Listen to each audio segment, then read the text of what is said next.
You're listening to the Podcast Detroit Network. Visit www.podcastdetroit.com for more information. The views and opinions expressed on this show do not necessarily represent those of the network, its advertisers, owners, or sponsors. Hey, this is episode 254 of the IT and the D Show. Guests this week include Mike and Alan from LeaseRiot.com. A couple local guys changing the way you buy a car online. There's a riot?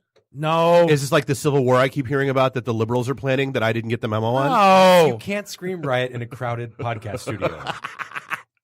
Hey, while you're at it, I want to introduce you to my friend, the Huawei MateBook X Pro, winner of 27 global awards, and now comes with Windows Hello. Unlock your Huawei MateBook X Pro with a touch of your fingerprint, secure, fast, and no password to remember. For a limited time, get a free $300 gift card with purchase. Do us a favor. Visit a Microsoft store near you today. Today? It's right now. Are they? It's 9 o'clock. Are they still open? No, 4th of July, they won't be open either. Well, but when they listen. Dave, if you're listening on the 4th, don't go. Can you just fire one ready? Fine. Thank you. You're listening to the Podcast Detroit Network. Visit www.podcastdetroit.com for more information. Following program is intended for mature audiences. I'm Wyatt, that's Gary, you're Bob, and you're Dave. This is the IT and the D Show. This is Max Headroom. And what you're about to witness is one of the most sinister-sounding intros to a trailer to one of the greatest epics ever. This is Billy D. Williams. Bob and Dave and I are enjoying a Colt 45 right now. And remember, IT in the D, it works every time. Just where do you guys think you are? The Library of Congress? Detroit? Beyond the sun? Any of those, right? Take him to Detroit. No! No, not Detroit! No! No, please! Anything but that! No! You will never find the more wretched hive of scum and villainy. Then don't come! Shut up! Hey, Dad, how this is Pinky the genius, the real genius behind Pinky in the Brain. And when we take over the world, the only show that people will be able to listen to is IT in the D with Bob, Dave, and Yuri. No!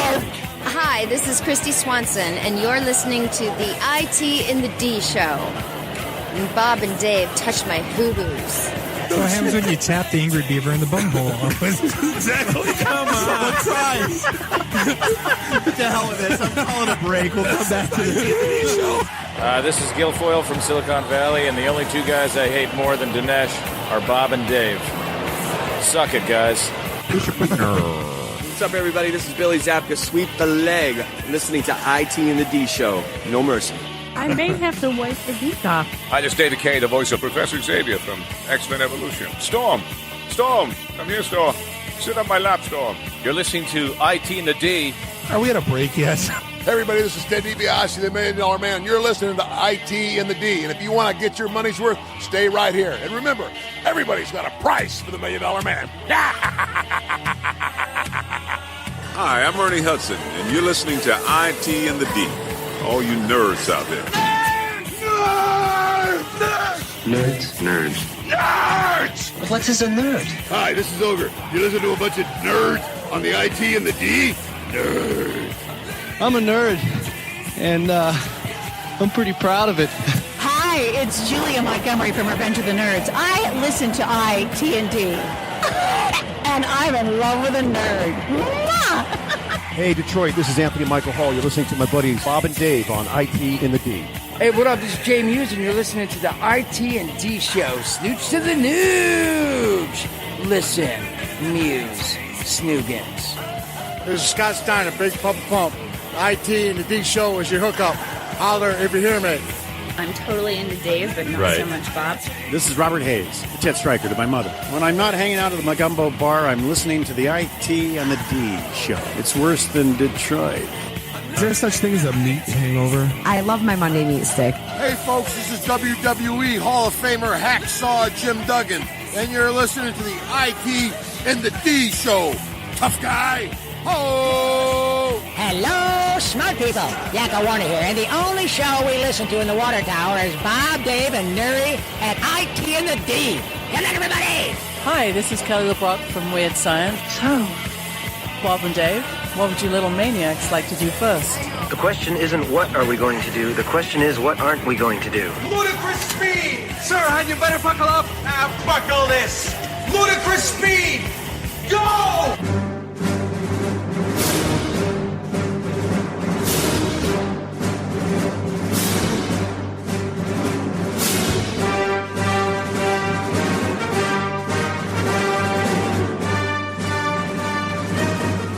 Welcome back. What is up? You are listening to the one and only IT in the D Show, broadcasting live here in Studio One in Podcast Detroit in beautiful Royal Oak, Michigan. This is Bob the Sales Guy. Across from me is Dave the Geek. Yep. Nuri the FNG is in town and in studio. Hooray. As is... It's a miracle. So glad to be back. Randy, I do the Twitters. Walker is doing the Twitters. Find us online, itinthed.com, and do us a favor. Give us a like on the socials and subscribe to us everywhere fine podcasts are sold. Dude, we have so many events coming up. Like, do you even realize what the hell our month looks like? No. Pull up the calendar real quick. So we have, because not tomorrow, Ann Arbor is not tomorrow. No. Ann Arbor is next The 10th. Tuesday. Let's be clear, just so people know. So that's the 10th. Then but this Saturday we have the free podcast day. Right. Is going on here. Can I come in and do 15 minutes of hand farting for absolutely free? Absolutely. Yes. You, yes. Ooh. Anybody else? No. But you, yes. So that's Saturday, and then Tuesday is that, and then Thursday we're at Falling Down Beer Company for a podcaster meetup. We have that going on, which is nice. Which is that's in Warren or Oxford. That's Warren. It's the Warren location. Yeah, the Warren location. Yeah, 10 and a Quinder. Then Friday, Saturday, Sunday, we're at the 13th to the 15th. We're at Motor City SteamCon. Then the following Thursday, we're back at Falling Down Beer Company for an IT in the D event. That's going on. Then the end of the month, we're at Maker Faire, the 28th and 29th. Yeah. Setting up shop and letting people do So what their you're saying things. is I should start taking like milk thistle today. And your horny goat weed. Yes. I'm like, totally. what's milk thistle? It Is that a euphemism? regenerates your liver. Oh, yes. Wow, I feel like I should know about that. Yeah, I know. So, yeah, we have a lot of stuff going on this month. Everything's out at itinthed.com/meet. That's MEET, not MEAT. But if you want meat, we have that at the brewery. We do. The We meat have that the we lanyarders. were going to sell here, but now it's there. But it's there. Yeah, And it's a thing. Makes sense. Speaking of which, we should make sure we have Joe, that we're all stocked up from Joe before these upcoming events. Fair. Just saying. It's a thing. So where do we want to start? So, I mean, the biggest breach in the history of our lives just occurred. Dude, another one? I had never heard of this company before. Exactus. What do they do here? So they're a data aggregator, A Florida-based marketing and data aggregation firm. and they're clearly marketing based on the kind of data that got breached. But so here's the kicker: they had 2 terabytes of data, comprising 340 million records.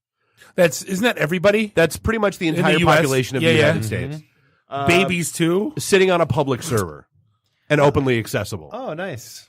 What, like an Excel files? I think 2 terabytes is a little big for Excel. They found 2 versions of a database, 230 million consumers, 110 million business contacts. Basically, email address, home phone numbers, Yeah, phone, interests, email, yep. age and gender of their children. That's how you knew they were a marketing company. Because I mean, it's time to buy diapers again. Right. That was, dude. Well, this is the one that creeps me out.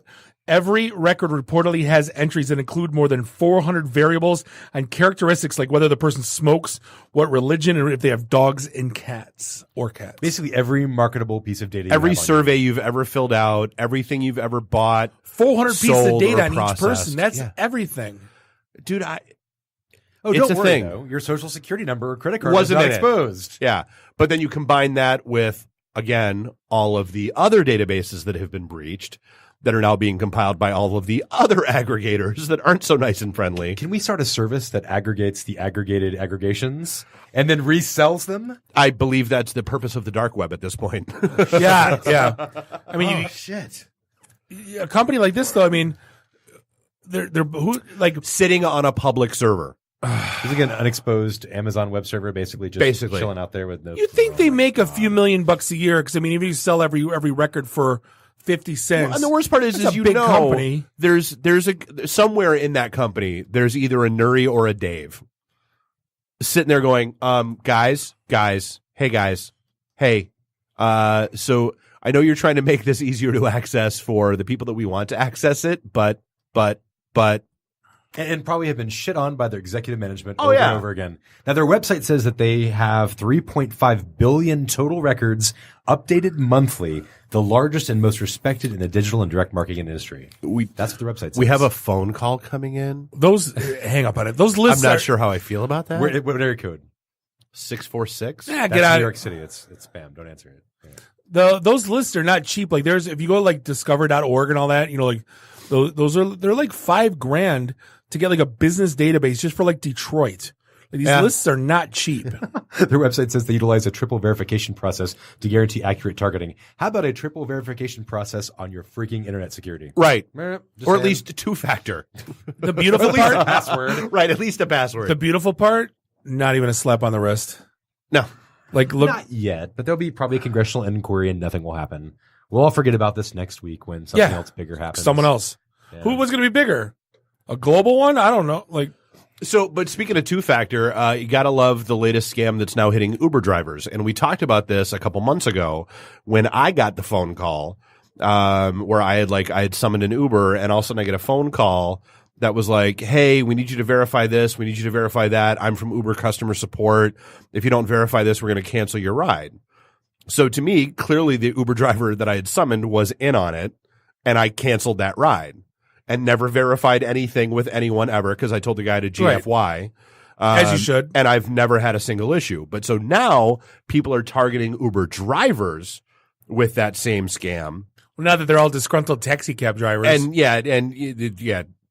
whatever. But so now it's, hey, dear Uber driver who just picked somebody up, go ahead and give us your, in order to continue being a driver for Uber, you have to give us, your login credentials. And then because Uber driving requires two-factor authentication, and then to verify you, go ahead and give us that, the text message that comes through, give us that verification code. And then go figure, they take over your Uber account. And they wait till Friday because apparently every Uber driver gets that's payday on Friday and then they drain their account.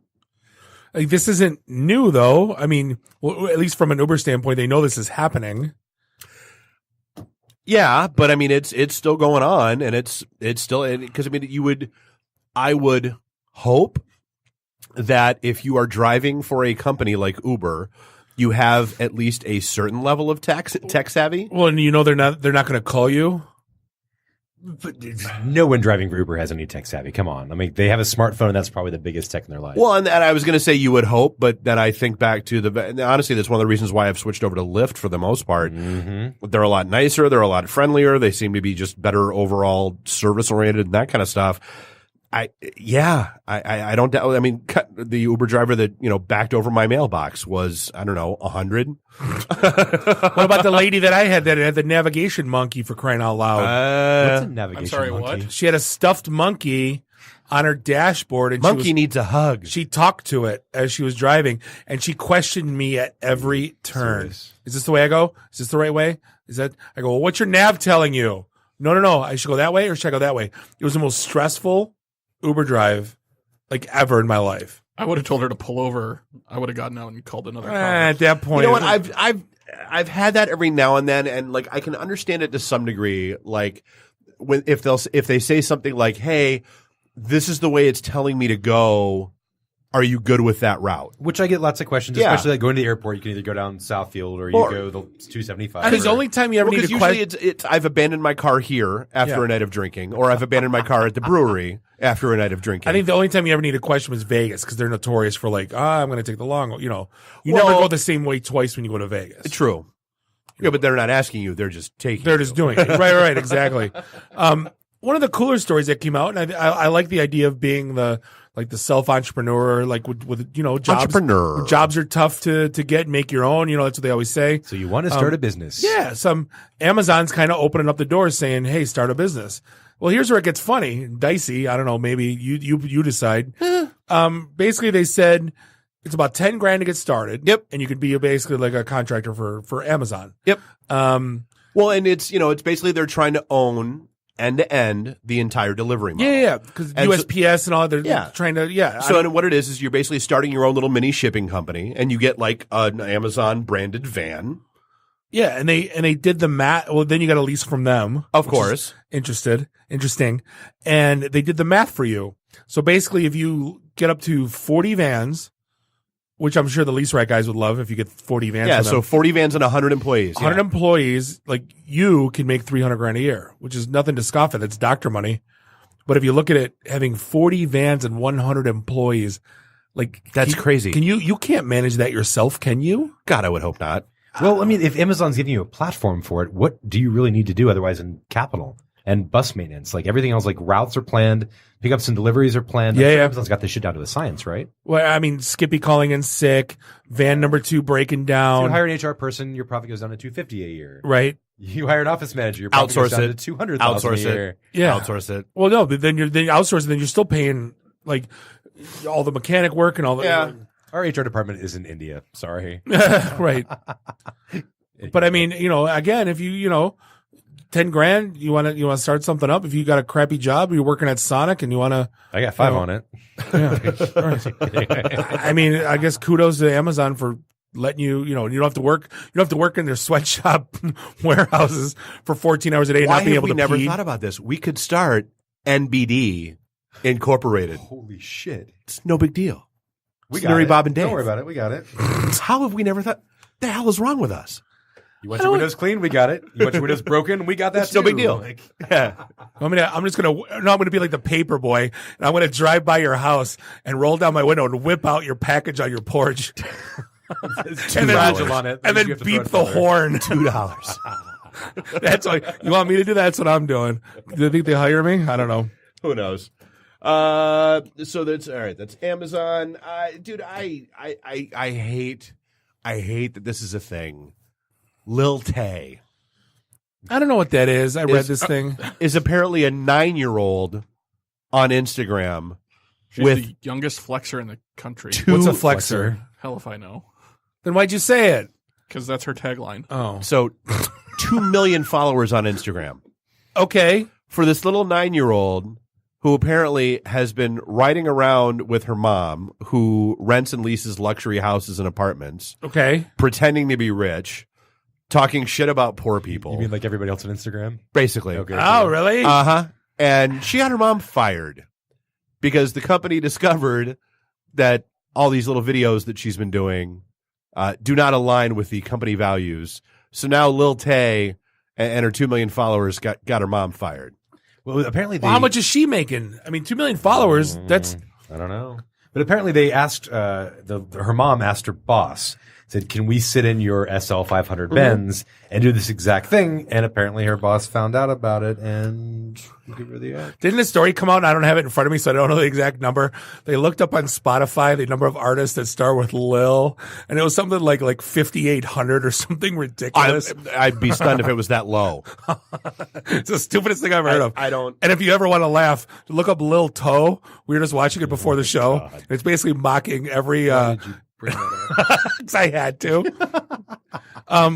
Speaking of dumb stuff, and we're all in Detroit. We kind of love Shinola. They kind of brought the Detroit as Well, cool I mean, thing. we do. I think But a lot of people say they're not Detroit enough. they those people suck.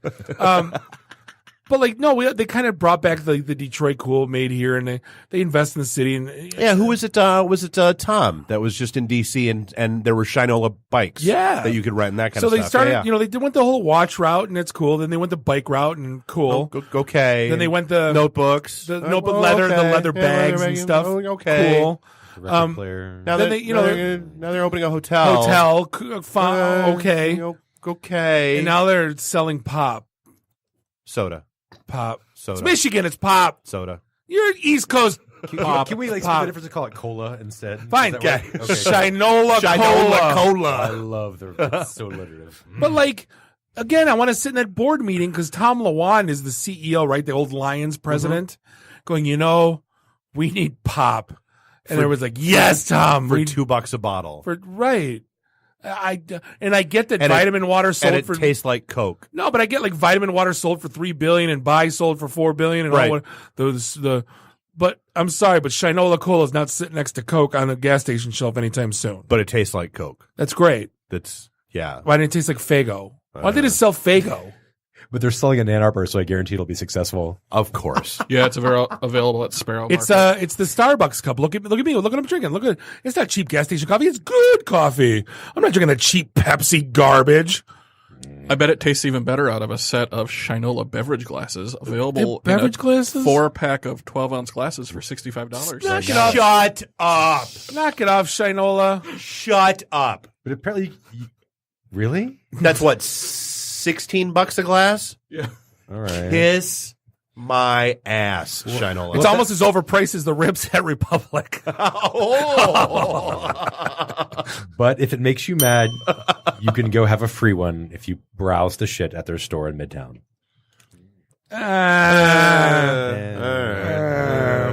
Whatever.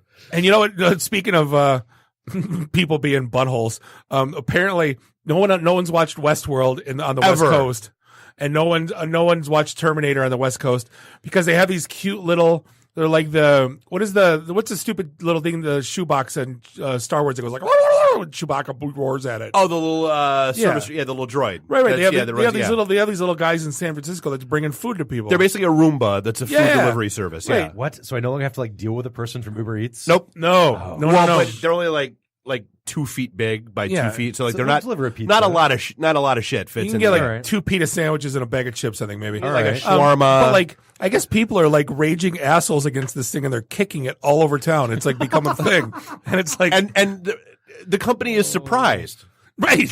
That that's the part of the story I didn't get is why are you surprised that that's happening? Does the thing come People up are behind you and assholes. bump into your heel? Because I'd kick it too. What does it know? Does it have apparently- proximity? No, apparently people are just randomly running up and kicking the thing. Well, see, this is iteration 1. You've seen the video from Boston Dynamics where you can kick the robot over and it'll get up and still open the door. Which, dude, those are. So take that technology, pair it with food delivery service, and now you have something that's unstoppable. And they're going to put a sentry gun on his head pretty soon. Because that was the bullet head episode Right. of Black Mirror. Yeah. Right.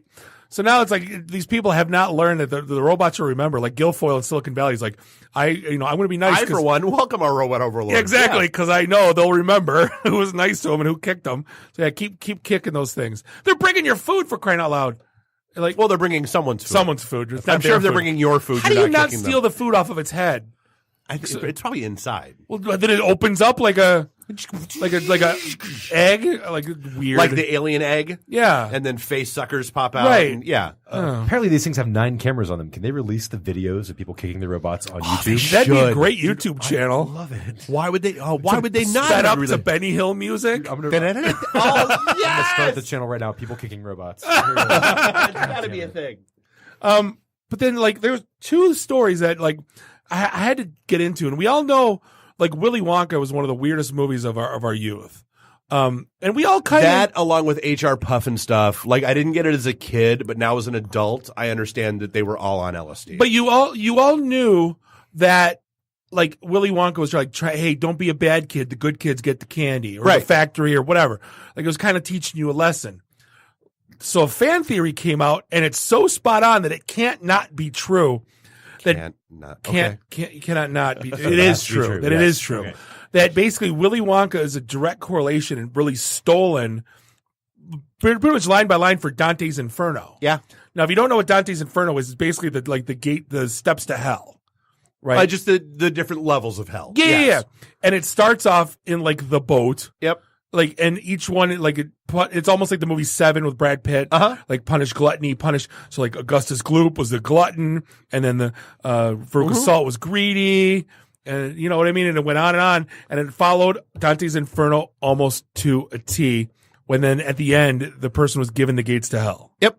Just like they were given the factory. Yep. In Willy Wonka. This is one of those things where, when you first hear that, it's not some Berenstein Bears bullshit. No. This is when you legit. hear that, okay, well, Peter Pan is basically all the kids are dead, and that's why Peter Pan never grows up, and he's the one that's so it's leading them through the afterlife. The original Sixth Sense. Or, Grease, that, Sandy actually died on the beach, and that's why the stupid ending happens, and, they're flying in a car at the end of the movie. I can't watch Grease. It's one of those holy shit, I totally get it. That makes sense. Right. And again, this is one of those fan theories. It's how did this not come out earlier? And B, There's no way to refute it. No, it's real. This is the first time in like 3 years of being involved here. Like you sent me a fan theory that I'm like, oh shit, I think this is actually something. Yeah. Like this is the one. The rest of them are all bullshit. Come on. no, I can see where you're going, but this one I'm like, nope, I agree. Done. No, you know I like all the stupid conspiracies and fan theories. Like, I love them too. This is the one. This is the one. And then my favorite. I know we kind of swore to each other that we'd never talk politics. Dude, but this is funny as hell. This is the one time. So, like, everyone knows the trade wars are going on and the tariffs and all the countries are going to screw you. We're doing this. And they're like, we're going to try to make it fair. Pissing off Canada. Right. Canada. By the way, happy Canada Day yesterday to all the people. I don't even know what that means. Apparently, it's like Thanksgiving. Like, so Canadian Thanksgiving, they had to make a month before ours just to have a holiday. Because I don't remember the Pilgrims landing in Nova Scotia, but whatever. Oh, they did. That's why they speak. The French Pilgrims did. Whatever. I have friends in Germany dressed up as a Canadian flag and dressed up her little baby as a Canadian flag as well, and they were just so adorable. That's very cute. So, but yeah, and they just legalized weed because make it easier to deal with us. So basically, the administration, the president of the administration is drafting a bill that would abandon our commitment to the World Trade Organization. Which and for what it's worth, like I understand the concept here. Like, right. And for what it's worth, I know you hated him as a president, but Jimmy Carter actually had this exact same idea. This was his whole thing that he wanted to do. From a trade and tariff policy perspective, he just had a better name for it. So someone that drafted this bill, who's a yucky yuckster, basically called it the United States Fair and Reciprocal Tariff Act. Wait, does that spell something, Bob? Is that an acronym? Fair and Reciprocal Tariff. F-A-R-T. Alexa, fart. Right. So now Alexa's around the world. So now Twitter got a hold of this thing and they're calling it the Fart Act. Why would you not? And hilarity ensued. I love us as a country. I do. But like, wouldn't somebody say, no, let's call it like something else. Equal and reciprocal, or like fair or equal or reciprocal and fair. So it's like ratif, like, so it's not fart.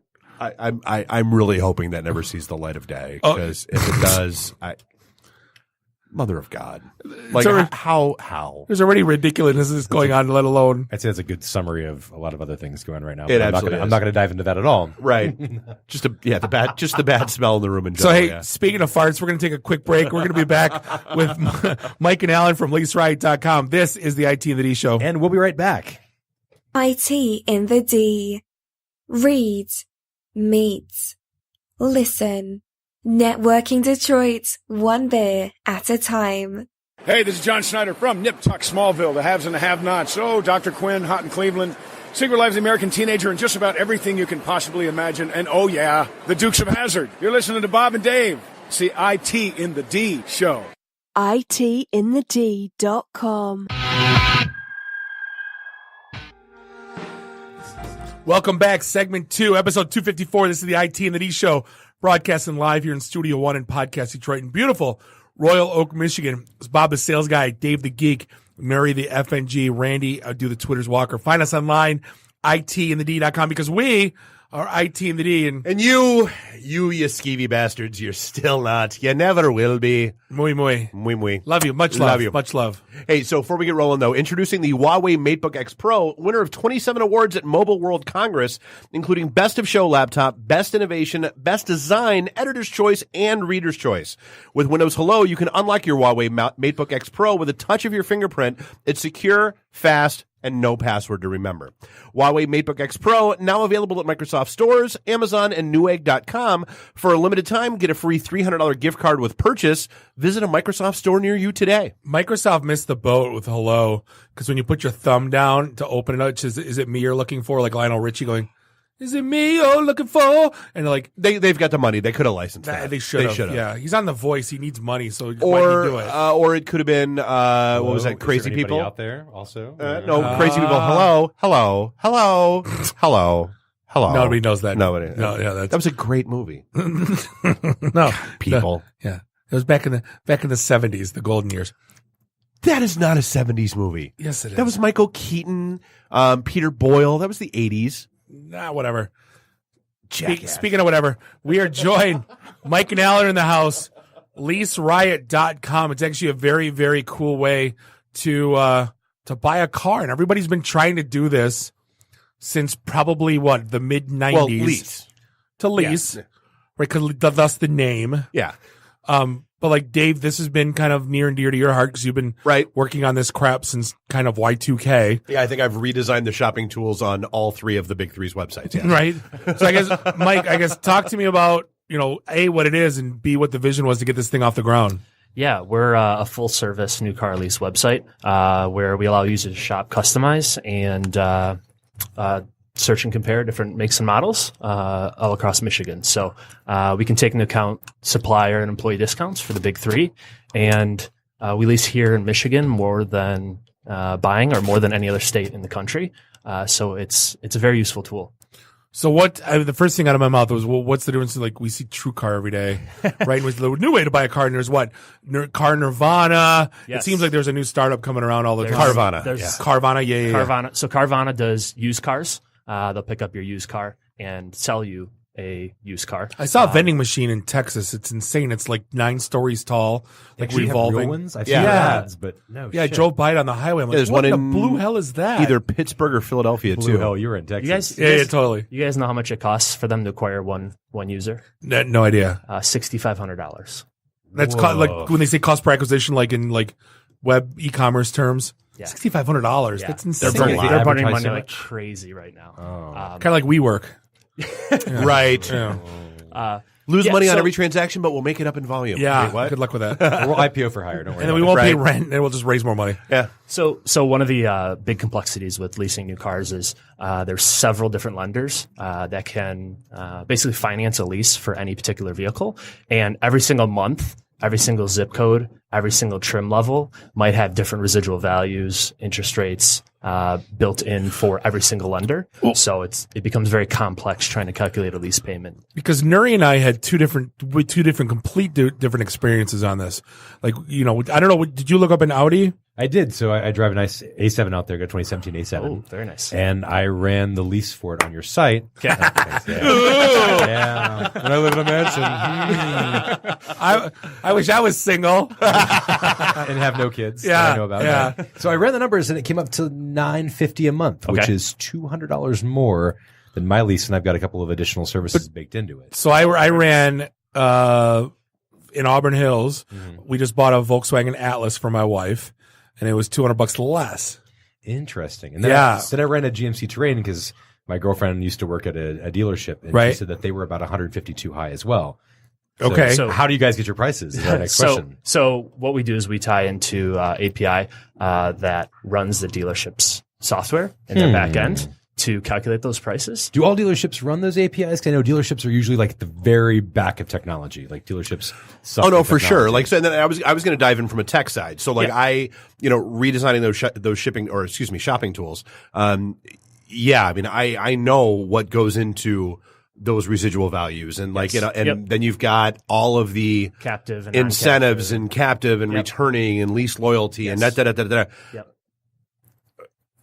That's a pain just for any one OEM, right, let alone from a multiple sourcing perspective. So we can't incorporate all of the individual rebates on a one-by-one basis. So for example, right now, this month, there was a rebate available if you are looking to lease a Camaro, and you get extra money back for this rebate if you lease or have a Mustang in the same household. Interesting. That's a conquest bonus, basically, right? It's a very targeted, a very specific conquest bonus. Yeah. So what we've done is we've been able to auto run the rebates that are available for most users in that zip code on a particular vehicle, and then once they submit information to us, we're able to narrow down and confirm conquest lease loyalty. And actually, we just incorporated a tool on our site, so that way when users are on our page, it's a drift messaging tool.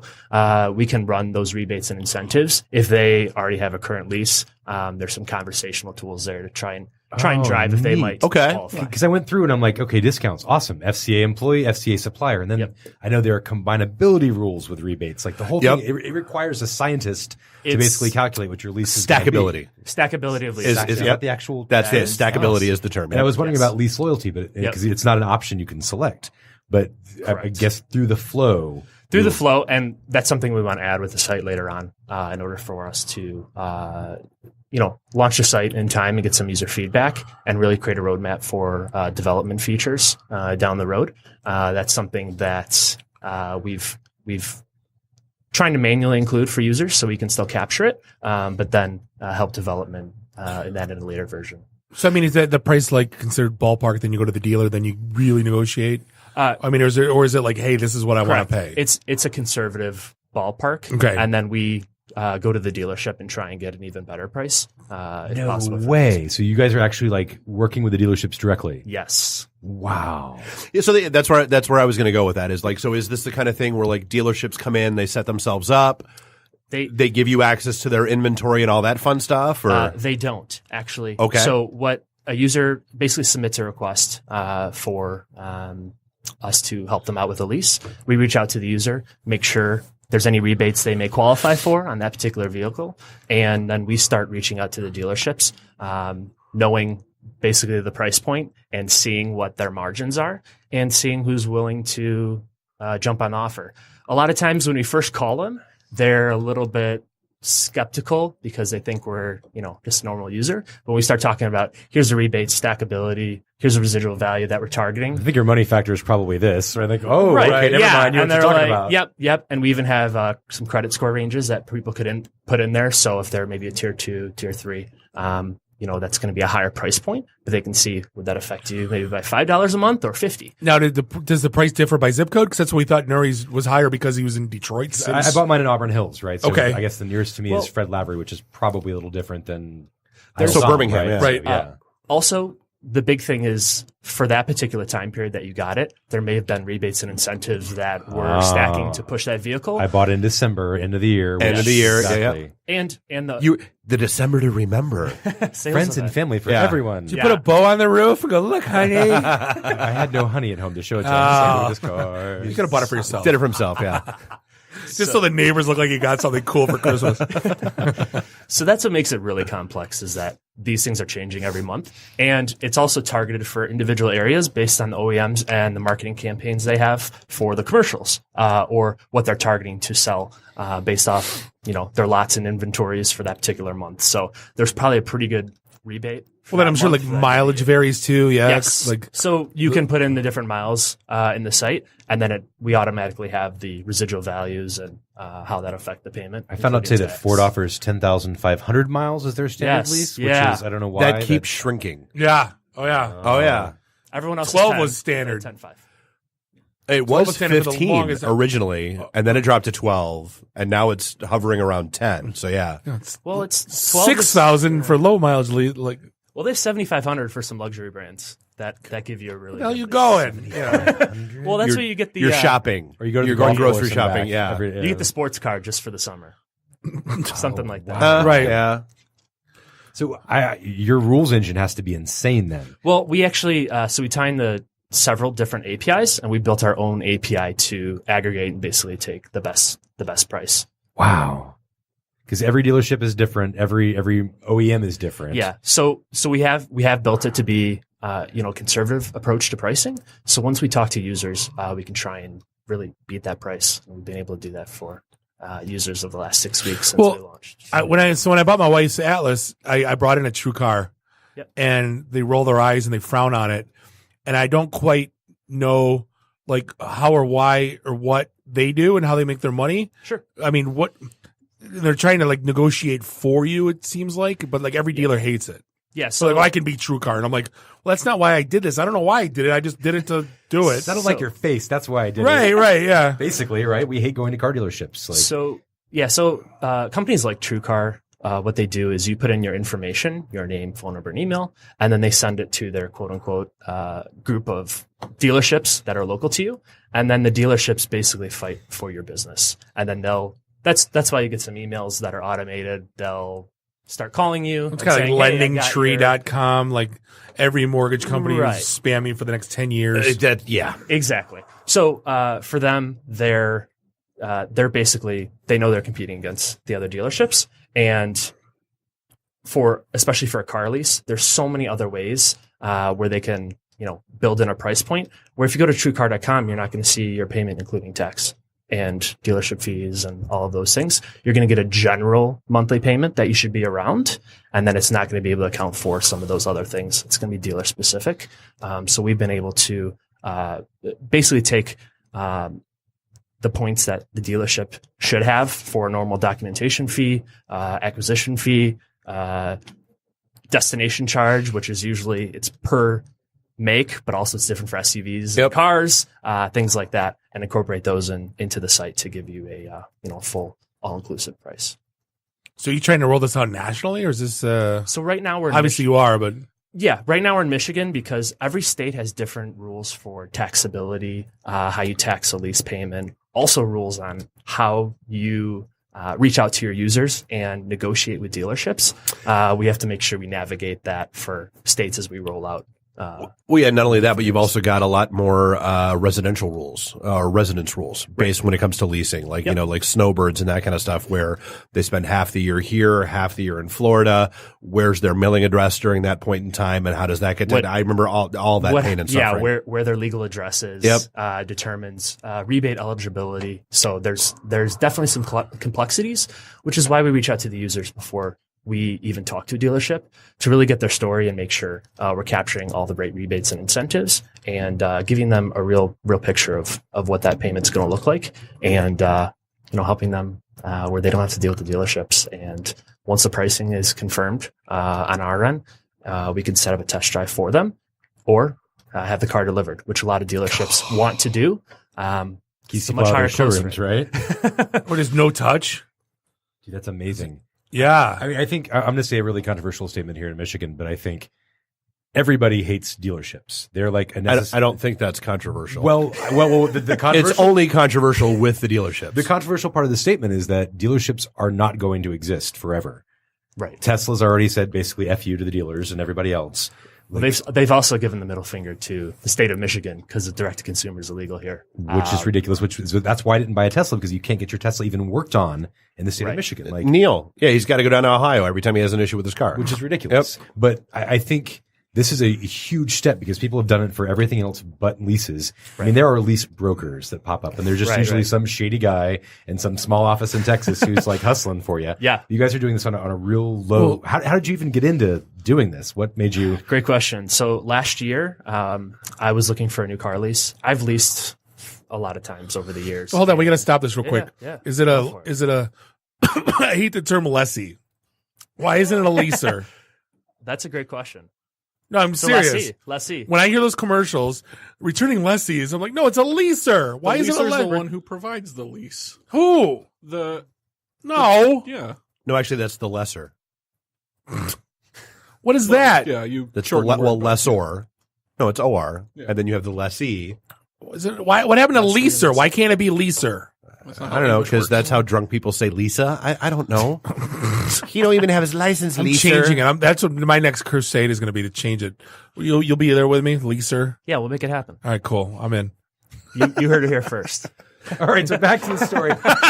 How did you get started in this crazy business of lease-a-rating? Sorry. So I've been leasing cars for a long time, and last year I was looking for a new car lease, and I was looking for one site. I figured 2017 there should probably be consolidated information where I can shop like any other product and see a price I should pay, and it didn't exist for leasing, including taxes, fees, things like that. So for me, it was really an opportunity cost. What if for $50 more a month, I could actually afford a luxury vehicle with a supplier discount for a big three versus the GM employee discount that I have access to based on what my needs are, instead of looking at all the different ads and trying to call the dealerships and get quotes myself. And they hate giving quotes on the phone. They do. They hate that.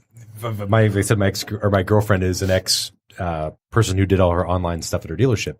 Dealers hate online anything. Oh, yeah. They basically give it to a fairly, generally a low-paid somebody or another who basically doesn't want to run quotes for people. Right. Like, I get it. Because people price shop them and they have Oh, very yeah. low close rates. 100%. Yes. So now you basically taken all that away and are helping folks do it, and all that complex negotiation with the dealership.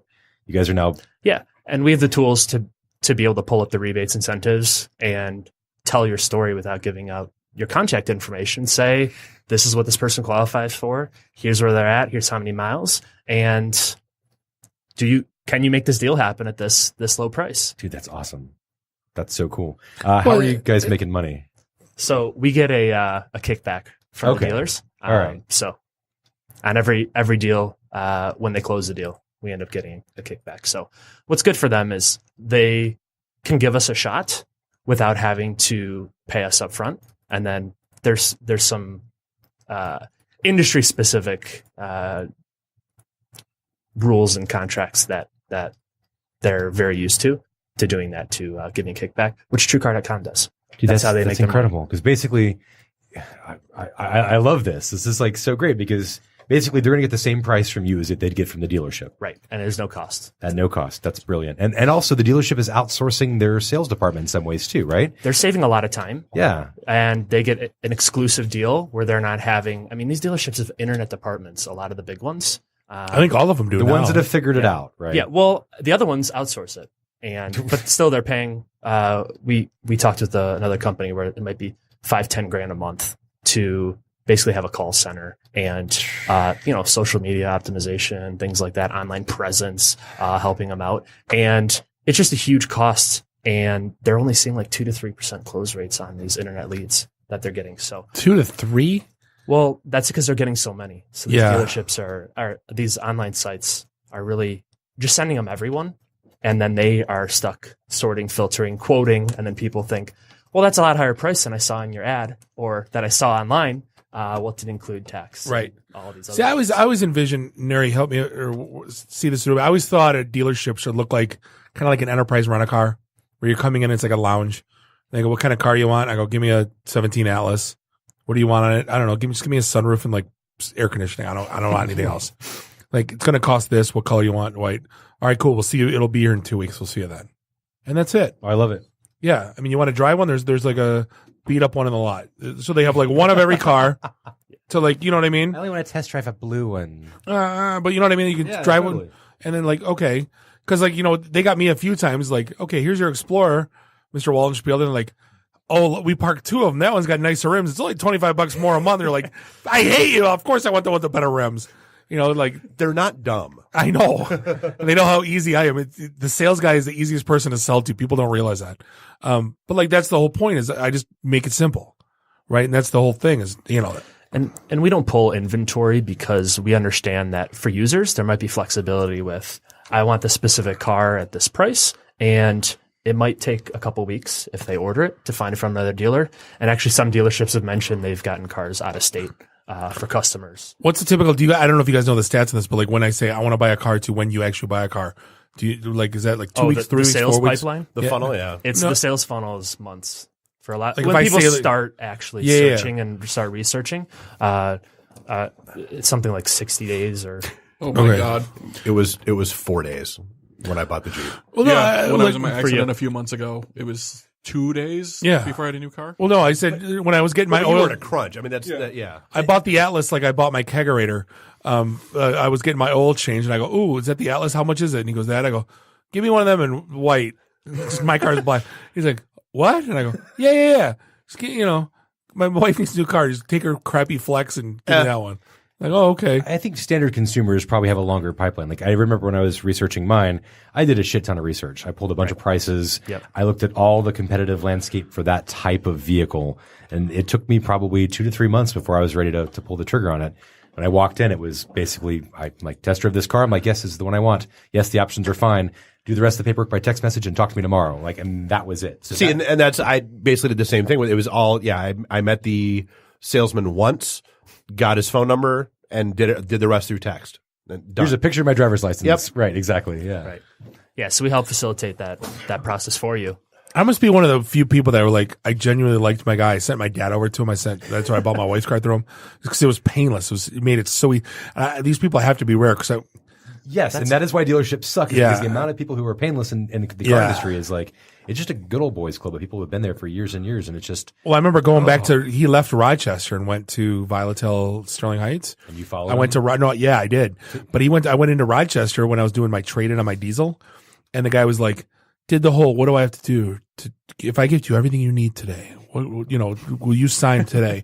And I'm like, dude, I even went to the manager. I'm like, you guys, like, what are you doing to me? Like, get out of here. And so, I went and I followed him over there. I'm like, hey, where you, I forgot he linked in with me. So where you at now? So now leases is a cycle, right? So when I get out of my lease, do you guys have anything that you're going to plan on doing? Maybe future revisions for this? Absolutely. Yes, we will. All right. We want to incorporate some, pulling ahead special incentives, for users and, starting to target you months before your lease comes due to help you determine the best vehicle that you can roll into next. Nice. Using data and APIs. Oh, I love it. That's what we want to do. And, it's very cool because a lot of some of these, OEMs will have certain incentives that are maybe even 6 months before you have a lease that's due. And so you can, start to research and maybe pull a car ahead 3-4 months early. Especially if you're a little bit over your miles, like they have incentives for things. Yeah, exactly. And plus OEMs want that new car sale check mark next to their numbers for the next, quarterly report. That's why leasing exists. Yes, I mean, exactly. That's a rant for another day. So we find you guys LeaseRiot.com. LeaseRiot.com. Yep. You just plug in your zip code and you look at your car. I mean, it was pretty simple. I was on mobile. It couldn't have been easier. Beautiful mobile app too, by the way. Oh, thank you very much. It was a lot nicer than the podcast movement mobile experience. Seriously. I had to, like, it's kind of like I went on a real estate thing. It was like I did 2-finger to move the map. I'm like, no, like that's awful. No. Yeah, you can see pricing without giving up your contact info, which is not paramount. Not very common nowadays. Yeah, because that's everyone's business model: collect the data. Right. Yeah. And then put it in a database, and then leave it on a public web server, and then let everyone access it. That's awesome. When I saw you first, I'm like, I'm a little skeptical, but not talking to you guys, I see your value proposition completely, and I think that. Like next time I lease a car, I'm going to take a look at it. So I got 1 year and 6 months. And by then you guys are going to be kicking ass, I'm sure. Thank you. Yeah. We look forward to, keep in touch with us when you guys grow a little bit. Yeah, definitely. You're welcome back anytime. Appreciate it. Thanks, Mike, thanks for coming in. Alan, appreciate the great insight you provided. You're an amazing wealth of knowledge and talent. Thanks a lot. Anytime. Hey. But hey, we're going to wrap up episode 254 here, the IT and the D Show. I'd like to thank Mike and Alan from hanging out from LeaseRiot.com, and also like to thank our sponsors, Huawei and Huawei. Appreciate you keeping the lights on.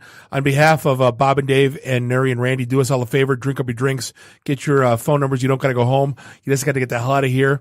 Drive careful. See you next week. Beat it. Say it. The emergency destruct system is now activated. Conan, what is best in life? To crush your enemies, see them driven before you, and to hear the lamentation of their women. Long live Flash! You've saved your Earth. Have a nice day. I have come here to chew bubblegum and kick ass. And I'm all out of bubblegum. Nice shooting, son. What's your name? Murphy. Make the run. The run. Game over, man. It's game over. It's over, Johnny. It's over. Nothing is over. Nothing. You just don't turn it off. I can't say no, and I don't really want to, so. Well, especially with the back doors open. Yo! Hold up! Time out! Time out! Y'all take a chill. You need to cool that shit out. And that's the double truth, Ruth. Bob loves it in the can. I hope this was as much fun for you as it was for me. That's why I like it in the can. Joe on the trees.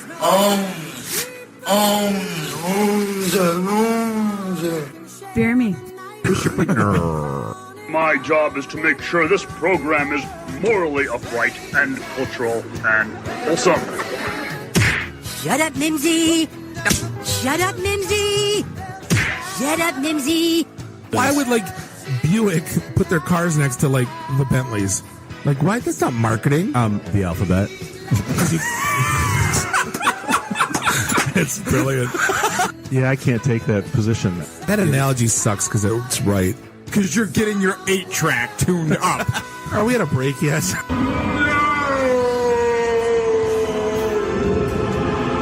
Yeah, so now I'm just like doing like stupid stuff to make me laugh. Venture capital is not the end game. When are we going to talk about me? Jane, you ignorant slut. It's my show. I can say what I want. Kiss my ass, go home, unplug, get off the goddamn internet. You are everything that is wrong with the internet right now. You're so white right now. I'm the whitest guy in the room. Just explain it to me. I love this city. I was banging on the wang. Really? Should we talk about this? Tag team it. Should I keep going or should I stop? Can I just say, it's been great being on a show that talks about Mickey Rooney dying for 20 seconds and then poop for 10 minutes.